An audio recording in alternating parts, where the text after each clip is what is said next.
जनमत की पुकार में आपका स्वागत है। अरविंद केजरीवाल के मंत्री आतिशी से भाजपा के नेता मांग रहे हैं इस्तीफा। आइए जानते हैं आखिर क्या है पूरा मामला। दिल्ली विधानसभा नेता प्रतिपक्ष रामवीर सिंह बिधूड़ी और सांसद रमेश बिधूड़ी ने प्रेस कॉन्फ्रेंस को संबोधित करते हुए बताया है कि दिल्ली में हो रही पहली बारिश ने केजरीवाल सरकार की सभी दावों की पोल खोल दी है और सरकार द्वारा मॉनसून के लिए की गई तैयारियों की सच्चाई भी सामने आ रही है। इस बारिश के कारण दिल्ली के विभिन्न हिस्सों में जल जमाव हुआ है और लोगों को काफी नुकसान भी उठाना पड़ रहा है। साउथ दिल्ली से बहुत ही लोकप्रिय सांसद आदरणीय श्री रमेश बिधूड़ी जी, आदरणीय श्री हरीश खुराना जी, आदरणीय श्री परवीन शंकर कपूर जी, मीडिया के सभी सम्मानित साथियों, 24 घंटे पहले कालकाजी विधानसभा क्षेत्र में जिस क्षेत्र की नुमाइंदगी दिल्ली की शिक्षा मंत्री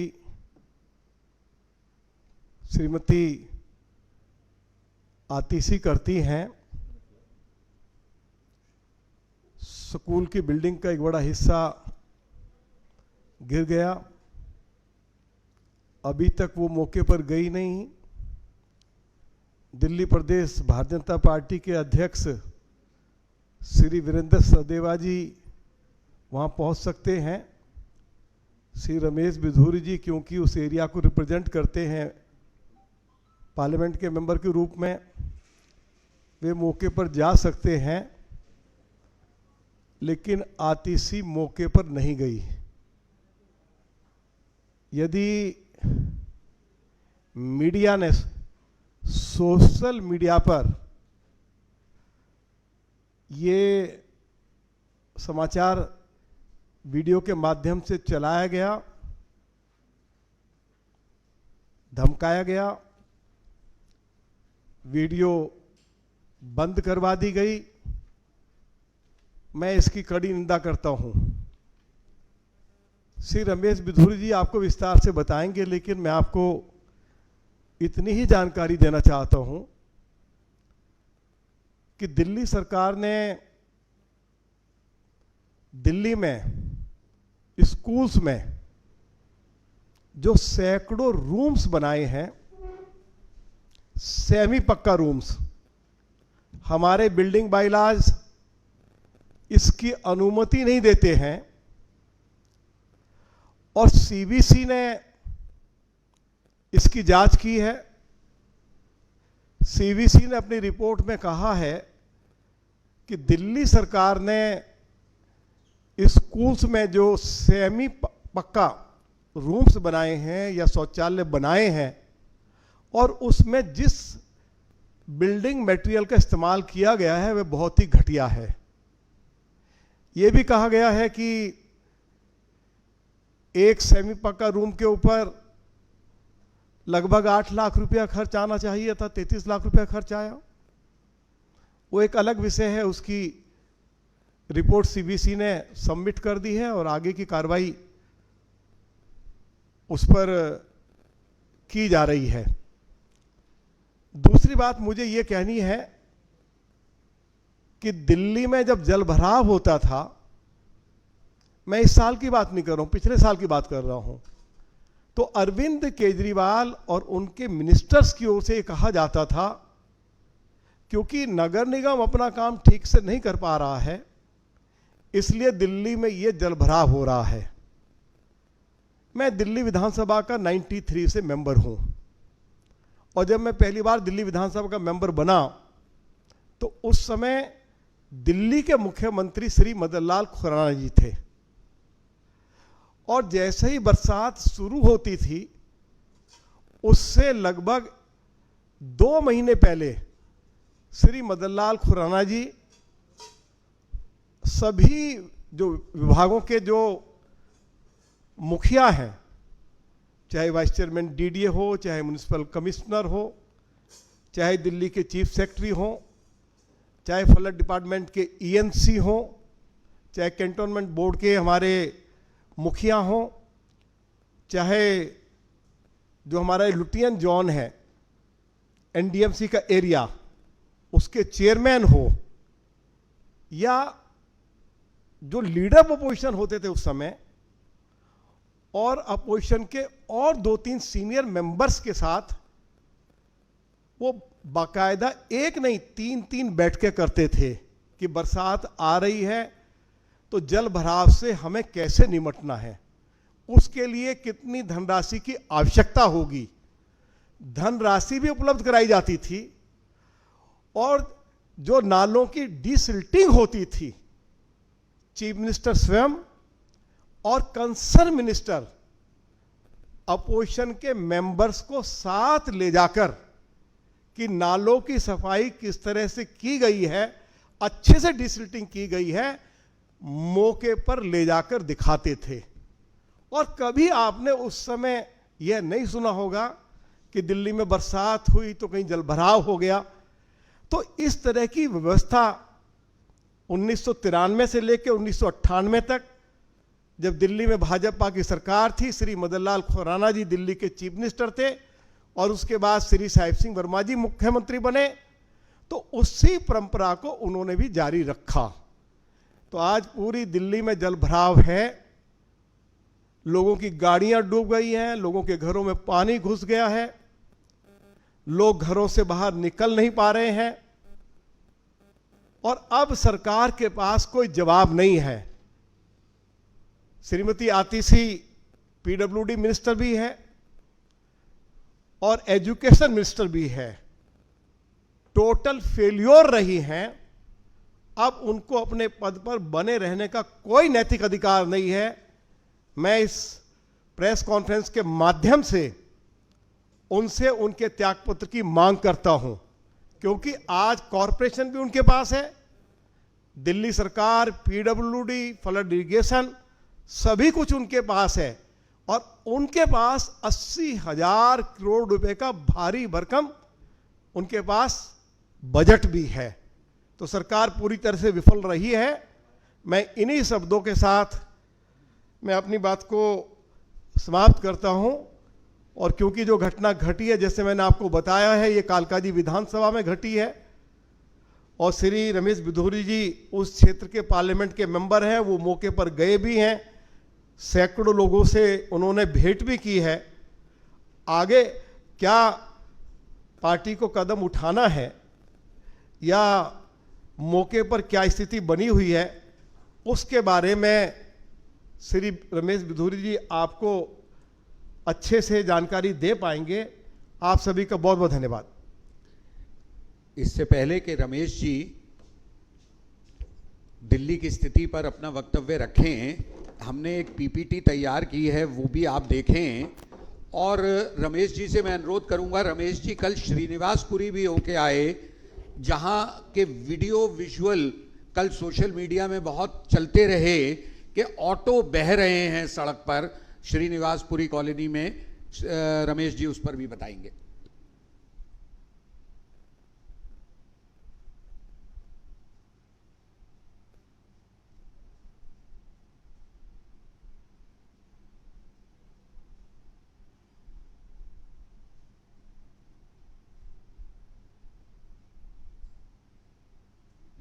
एक मिनट इसको ये देखिए, ये दिल्ली सरकार की सबसे पावरफुल मिनिस्टर हैं आतिशी, उनके विधानसभा क्षेत्र के श्रीनिवासपुरी का हाल है कि ऑटो किस तरह बह रहा है सड़क पर।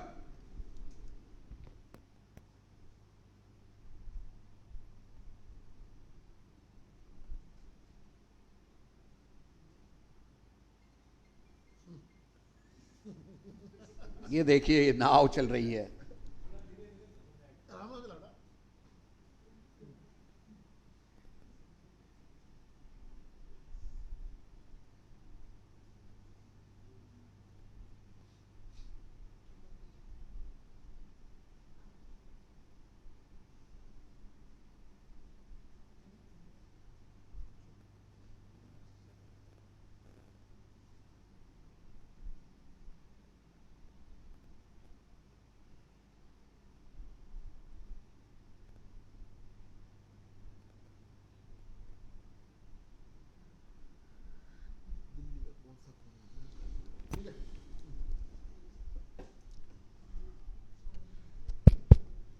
मित्रों, हम सब लोग आज दिल्ली किस प्रकार से करा रही है चारों तरफ से, उस पीड़ा को लेकर आपके बीच में उपस्थित हुए हैं। हमारे दिल्ली में विधानसभा में प्रतिपक्ष के नेता बड़ी डायनिज्म स्थिति के साथ में और चीज़ों को रखते हैं और इस सरकार को जागरूक करते हैं, निकम्मी सरकार को। उसके बावजूद जगती भी नहीं है। विधूड़ी साहब हमारे साथ, रामदेव जी बैठे हुए हैं, भाई हमारे खुराना साहब, हरीश जी हमारे पार्टी के प्रवक्ता, प्रवीण शंकर जी मीडिया का काम देख रहे हैं, जो समाज की सेवा को सरकार तक पहुंचाने में सतत आगे बढ़ के काम करते रहते हैं। दुर्भाग्यपूर्ण विषय है, आज जब हम सुबह उस स्कूल की बाउंड्री के पास पहुंचे, जब बाउंड्री गिरी, अच्छा हुआ परमपिता परमेश्वर की कृपा रही कि स्कूल की छुट्टी थी। मोटरसाइकिल, रिक्शा वो दब गई। 4 माह पूर्व ही वो बिल्डिंग बनी थी। इसी प्रकार की कंस्ट्रक्शंस को लेकर 22 तारीख को 2022 जुलाई को 2022 में इसकी शिकायत भी दी गई थी। कोर्ट में PIL भी लगाई गई थी कि सब स्टैंडर्ड का सामान स्कूलों में कैसे लगाया जा रहा है और लोगों के बच्चों के साथ मौत का घिनौना खेल कैसे केजरीवाल सरकार खेल रही है। लेकिन बेशर्मी, बेहयाई और अहंकार की प्रकाष्ठा जो केजरीवाल के अंदर है वो किसी से छुपी हुई नहीं है। बात यहीं तक नहीं रुकती है। जो एजुकेशन मिनिस्टर है कालका जी की, उसी विधानसभा को रिप्रेजेंट करती है, वो 14 जून से और 20 तारीख तक विदेश में दिल्ली की जनता के लाखों रुपयों से फरलोबाजी करती घूम रही थी विदेश के अंदर। और नौटंकी क्या की गई थी उस फरलोबाजी में कि हमें एक मानी हुई प्रसिद्ध कैम्ब्रिज विश्वविद्यालय निमंत्रित किया है। यह सबसे बड़ा झूठ बोला गया। जबकि एक वहां पर प्रोफेसर ने प्राइवेट अपने लेवल पर कोई गेस्ट जैसे बुलाते हैं, उन्होंने इनको जयदीप प्रभु जी ने बुलवाया था। एक वहां पर पब्लिक प्राइमरी स्कूल को देखने गई और एक आर्क एकेडमी को देखने गई थी। यह उनकी उपलब्धि है। उसको देखने के बाद वह भाषण क्या दिया गया? भारत की 100 साल की आजादी में भारत की स्थिति पूरा देश देख रहा है, क्या स्थिति भारत की हो गई है। अमेरिका जैसा राष्ट्रपति आज भारत के प्रधानमंत्री जी को चीफ गेस्ट बुला रहे योग डे में, और ये क्या रो रही है कांग्रेस के नेता की तरह कि भारत में 35 करोड़ लोगों को सोने की जगह नहीं है। भारत में लगभग भारत की दिशा ऐसी खराब हो गई है कि लगभग 30-35 करोड़ भूखे रहते हैं, भूखे सोते हैं। ये भाषण परोस कर आई है भारत की छवि खराब करने की मानसिकता से। 5 करोड़ लोग भारत में बेरोजगार हैं। भारत की स्थिति इतनी दयनीय है। ह्यूमन डेवलपमेंट इंडेक्स पर वो भारत की स्थिति खराब बताती हैं। पता नहीं किस स्कूल में पढ़ी है, कौन से केजरीवाल की डिग्री है, ये जानकारी नहीं है कि भारत इकोनॉमिक आर्थिक व्यवस्था में 10वें स्थान से आज 5वें स्थान पर आ गया पिछले 9 साल में। पता नहीं, ये ज्ञान ही नहीं है। मीडिया के मेरे बंधुओं से निवेदन है, इनके घर में जाके इनके चक्षु खोलें जरा, कि इनको बताएं कि भारत ग्लोबलाइजेशन पंक्ति के अंदर जहां 81वें नंबर पर था, आज 40वें नंबर पर आ गया है। भारत की स्थिति इतनी मजबूत हुई है 9 साल में, तो रोना रो रही है भारत का। एजुकेशन फंड से लेकर नौटंकी क्या की, हम दिल्ली के स्कूलों की दशा सुधारने की बात करते हैं।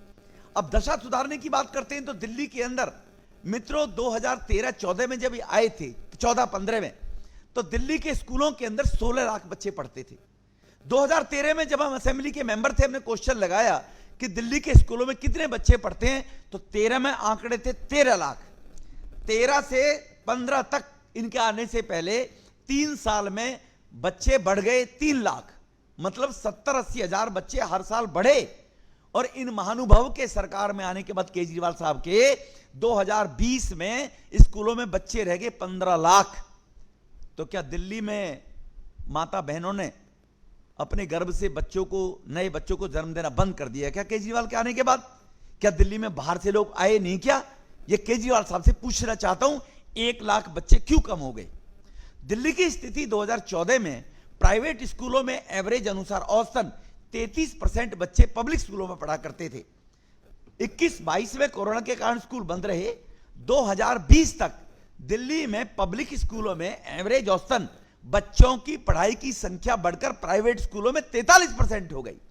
तो जो बच्चे नए पैदा हुए, जो नए बच्चों ने एडमिशन लिए, केजरीवाल के स्कूलों की दयनीय स्थिति के कारण वो पब्लिक स्कूलों को तरफ उन्होंने रुख किया, जिसने नौटंकी की कि मैं दिल्ली के अंदर 500 नए स्कूल बनाऊंगा। तो ये केजरीवाल की फेलियर के कारण ही उन्होंने रुख करने का काम किया। दूसरी तरफ अभी जो बरसात की बात वो कहते थे, एमसीडी के कारण वाटर लॉगिंग हो रही है। दिसंबर में सरकार में आ गए थे, दिसंबर से आप सरकार चला रहे हैं, 400 करोड़ रुपया आपने एमसीडी का कभी नहीं दिया। दिल्ली की स्थिति को देखते हुए झगड़ा बीजेपी से था, पैसा देना चाहिए था। इस एमसीडी में आने के बाद आपने रिलीज कर दिया। क्या हालत है। निवासपुरी के अंदर पीडब्ल्यूडी जल बोर्ड का नाला, उसको तोड़कर कॉलोनी की तरफ मोल्ड कर दिया। जब वो पानी का आगे बंद होकर लोड नहीं ले रहा था, वो नाला आगे से ब्लॉक था। जो सफाई दो, जैसे रामवीर जी ने कहा, जो सफाई व्यवस्था 3 महीने में करनी थी, आप एमसीडी में रहते हुए, मेयर आपकी रहते हुए आप क्या करते रहे। आपको तो फुर्सत नहीं है पटना जाने से, आपको फुर्सत नहीं है महाराष्ट्र शरद पवार जी के पास जाने से, नीतीश कुमार जी के पास जाने के, क्योंकि आपके जो कुकर्म है भ्रष्टाचार के, उसको ढकने के लिए 2 बच्चों की कसम खाकर भ्रष्टाचारी कांग्रेस के साथ नहीं जाऊंगा। और आज चप्पल चाट रहे हैं कांग्रेस के नेताओं के जाकर। आप जिस लालू को भ्रष्ट बताते थे, जिस मुलायम सिंह जी के खानदान को भ्रष्ट बताकर खानदान राज कर रहा है, आज उनके तलवे चाटते फिर रहे हैं। तो दिल्ली केजरीवाल साहब कौन चलाएगा, किसके भरोसे दिल्ली को छोड़ेंगे, ये दिल्ली के लोगों को देखना पड़ेगा भाइयों। इसी के साथ में आगे ये पूछना चाहता हूं, मेरे सवाल है आज केजरीवाल साहब से कि केजरीवाल साहब ये बताएं, आप लोकायुक्त आपने कहा गठन करूंगा, लोकायुक्त ने आपको सिफारिश कर दी भ्रष्टाचार को लेकर, इसकी जांच की जाए चीफ सेक्रेटरी के माध्यम से। दीवार जो गिरी है, लाखों जनता का पैसा बर्बाद हुआ है, उससे अगर कोई इमरजेंसी हो जाती, उसका भरपाया कौन करता। जो फाइनेंशियल नुकसान हुआ है, क्या केजरीवाल साहब आपके अंदर कोई गैरत है कि आप उन कंसर्न अधिकारी और ठेकेदार के खिलाफ एफआईआर दर्ज कराएंगे, सरकार कराएगी सब स्टैंडर्ड मटेरियल अगर लगाए तो? क्या आप उनके खिलाफ एफआईआर दर्ज कराने के बाद इंडिपेंडेंट एजेंसी, चाहे वो किसी जुडिशल रिटायर्ड जज से और चाहे इंडिपेंडेंट सीबीआई जैसी एजेंसी से, उसकी जांच कराने की हिमाकत करेंगे? क्योंकि आपने तो कहा था मैं भ्रष्टाचार के खिलाफ आया हूं, मैं दिल्ली से भ्रष्टाचार मिटा दूंगा, क्योंकि आप खुद भ्रष्टाचार के दलदल में हैं। आप इनकी जांच में नहीं करेंगे। आप अगर ठेकेदार या कंसर्न अधिकारी के खिलाफ एफआईआर कराएंगे, वो मुंह खोलकर कहेगा कि 30% पैसा कमीशन आम आदमी पार्टी के विधायक और कंसर्न दलालों को दिए गए, वो ये बताएंगे, इसलिए सीमेंट कम लगा है। तो हमारी मांग है भारतीय जनता पार्टी की, हमारे प्रदेश अध्यक्ष सुबह मौके पर गए, जिन लोगों की वहां पर मोटरसाइकिलें टूट गई, बच्चों की चलाने की रिक्शा टूट गई, जो बच्चे स्कूल में रिक्शा में लेकर जाते हैं प्राइवेट लोगों की, उनका कंपनसेट कितने दिन में करोगे, ये भारतीय जनता पार्टी मांग करती है आपसे। और किस अकाउंट के अंदर करोगे, भारतीय और आम आदमी पार्टी के पर्सनल अकाउंट से करोगे या दिल्ली सरकार के जनता के लाखों रुपए से करोगे, यह भी आपको केजरीवाल साहब इसलिए बताना पड़ेगा कि आप लोगों के कारण जो दिल्ली आज करा रही है, उस कराने के पीछे आपने जो दिल्ली के लोगों को बेवकूफ समझकर, मूर्ख समझकर और जो इमोशनल ब्लैकमेल किया था कि मैं भ्रष्टाचार खत्म करूंगा, सुशासन लेकर आऊंगा, उसके बारे में आपका क्या वक्तव्य है? अभी मंत्री जी ट्वीट करती हैं, जस्ट 1 सेकंड पहले मंत्री जी को याद आया, पता लग गया होगा भाजपा के प्रदेश अध्यक्ष पहुंचे हैं और प्रेस की जा रही है नेता प्रतिपक्ष के माध्यम से, तो अभी ट्वीट किया है कि कंसर्न्ड ऑफिसर, मैडम आप रानी है क्या, आपके पैरों में मेहंदी लगी हुई है क्या, वहां पर वो घटना घटी है, आपको शर्म आती है उस स्कूल पर पहुंचने में? क्योंकि वो ठेकेदार कहेगा कि शायद 30% आप ही के लोगों को दिया गया है। तो अधिकारियों को, राजा हैं ये लोग अब, जो आम आदमी बनकर आए थे, अभी ट्वीट किया है जस्ट, केजरीवाल साहब ट्विटर खेलते हैं। कहा अभी विदुड़ी साहब ने, रामवीर जी ने, कि खुराना साहब, साहिब सिंह जी वर्मा अधिकारियों को लेकर दौरा किया करते थे। आप कंसर्न अधिकारियों को लेकर, नालों की सफाई को लेकर, दिल्ली की बदतर स्थिति को देखते हुए आपने क्या किया है? ये कूड़े के, हमारे पास कुछ फोटो अभी आपको जल भराव के दिखाएं, और ये एमसीडी के कूड़ों के ढेरों के फोटो हमारे पास सैकड़ों हैं, लेकिन हम इसलिए नहीं बोल रहे अभी 1 साल इनको देख लें, 1 साल के बाद इनको बताएंगे कि दिल्ली का कितना कचरा तुमने बाहर कर दिया। लेकिन आज विषय है जो स्कूलों में घोटाले हुए हैं, उन घोटालों को लेकर जो 4 महीने पहले स्कूल की दीवार बनाई गई और बाउंड्री गिर गई, 6 फुट ऊंची बाउंड्री और कम से कम 40 मीटर लंबी बाउंड्री, उसके बारे में जवाब हम मांगने के लिए यहां पर आए हैं। बहुत बहुत धन्यवाद।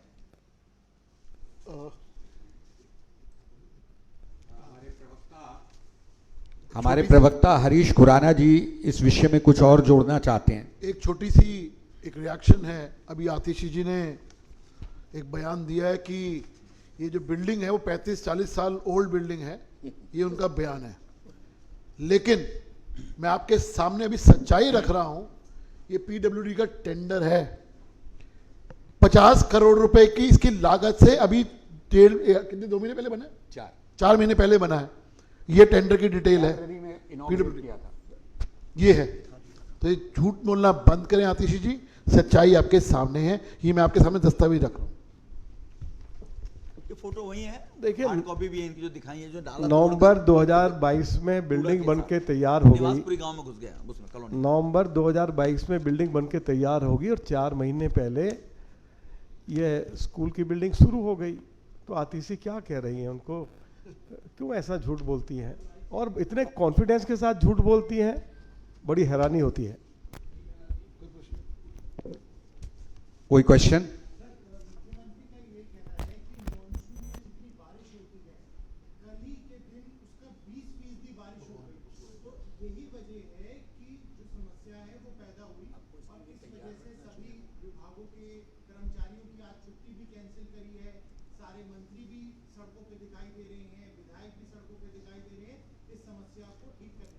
मफलर मैं इनसे पूछना चाहता हूं, कोई अपने बेटे की अगर शादी करता है तो बहू को घर में लाने के बाद तब कमरा बनाता है क्या?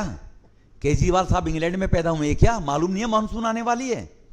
आपको फुर्सत तो पटना जाने से नहीं है, अपने कुकर्मों को ढकने की इस दुनिया के पे चप्पल चाटते फिर रहे हो सभी नेताओं के, जो कहते थे मैं भ्रष्टाचार तो नहीं करूंगा। तो मालूम नहीं था मानसून आएगी, उनको साफ करना चाहिए था।